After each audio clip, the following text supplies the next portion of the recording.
এদিন তৃণমূলের অঞ্চল সভাপতি অজিত মাইতির বাড়িতেও ভাঙচুর চালানোর অভিযোগ ওঠে। চলে লুটপাটও। ঘটনাস্থলে পৌঁছয় পুলিশ বাহিনী স্থানীয়দের সঙ্গে কথা বলেন, প্রশাসনের ওপর ভরসা রাখার আশ্বাস দেন। আমি ওখানেও বলেছি, তোমাকেও বলছি, এলাকাটা দেখানোর জন্য তোমাকে এনেছি। ঠিক আছে, আমি পুরো দেখে দেব। আপনি এলাকাটা দেখতে চাই এবং আপনি পরিষ্কার এলাকা আমি আপনাকে দেখে দেব। শুনুন, এখানে ক্যাম্প হচ্ছে আজকে, আর এই আগুন জ্বালানো যেই জ্বালা সে নিজেই জ্বালা।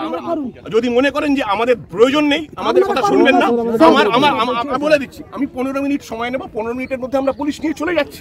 আপনারা যদি পুলিশ নিয়েও চলে যাচ্ছেন, আপনাদের সম্পূর্ণ আস্থা আছে স্যার, আপনাদের উপরে আমাদের আস্থা যদি থাকে, শুনুন, আস্থা যদি থাকে, কোথায় আগুন লাগিয়েছে, কে কি করেছে, এইটা সমাধান নয়। এখানে একটা শুনুন, এখানে একটা দেশলাই গাড়ি ছুটে দিলাম, ওখানে একটা করলাম, তারপর সবাই মিলে ঘরদোর করে বেরিয়ে পড়লাম, এটা ঠিক হচ্ছে না। এতে কি হবে, আপনাদের এই জমির প্রক্রিয়া, পাওয়ার প্রক্রিয়া, এটা আরো দেরি হবে। গতকাল আজকে যারা পাচ্ছে জমি বা কাল পাবে, আপনারটা 2 মাস হয়ে যাবে, কারণ আমরা এইগুলো করতে ব্যস্ত থাকবো। আমরা এই করবো, আমরা করতে পারবো না তো ক্যাম্প।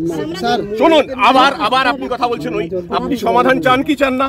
যদি চান তাহলে আগে পরে বলবেন, এখনকার কথা বলুন, আজকের কথা বলুন। আজকে আসছে, আজকে শুনলেন আপনি, ডিএম সাহেব আসছে, আপনি বুঝুন দিদি, আপনি সবাইকে বোঝান। যার যা অভিযোগ আছে, আগে হোক, পরে হোক, এখন হোক, পিছনে হোক, আপনারা দেবেন। এটা বারবার করে বলা হচ্ছে, এখানে ক্যাম্প করে এক্ষুনি ডিএম সাহেবের সাথে কথা বলিয়ে দিলেন, কিন্তু এইটা এইভাবে হয় না। আপনারা যদি প্রশাসনের সঙ্গে কোঅপারেট না করেন, আপনারা ভাবছেন কোথাও একটা আগুন জ্বলবে তারপর লাঠি নিয়ে বেরিয়ে পড়বেন, এতে কিন্তু সমাধান হবে না। 2 দিন ভাল লাগবে করতে, মিডিয়া দেখাবে, সবাই দেখবেন, আপনার বাইট নেবে, তারপর কিন্তু কিছু হবে না, আমি বলে দিলাম। আমি জানি কিন্তু দেখান, কিন্তু হচ্ছে তো।